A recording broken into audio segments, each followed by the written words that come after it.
सर्वसामान्यांच्या हक्काचा आवाज जागर जनस्थान। नाशिकच्या येवल्यात 3 दिवसीय पतंग उत्सवाला उत्साहात सुरुवात झाली आहे। मात्र उत्सवाच्या पहिल्याच दिवशी नायलॉन मांजामुळे नगरसूल येथील अनिल आपरे हा इसम जखमी झाला आहे। येवल्यातील संभाजीनगर रस्त्यावर दुचाकीनं प्रवास सुरू असताना मांजा अडकल्यानं यात अनिल आपरे यांचे ओठ कापले गेल्यानं ते जखमी झाले।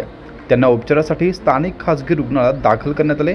एकीकडे नायलॉन मांजावर शासनानं बंदी घातली असताना दुसरीकडे मात्र नायलॉन मांजाचा नागरिक सर्रास वापर करतात, यामुळे या ठिकाणी मोठ्या प्रमाणात अपघाताच्या घटना घडत आहेत। मांजाचा सर्रास वापर सुरू असल्यानं 2 दिवसांपूर्वी देखील एका नागरिकाचा नायलॉन मांजानं गळा चिरल्याची घटना देखील समोर आली होती। जागर जनस्थानसाठी सचिन वखारे, येवला।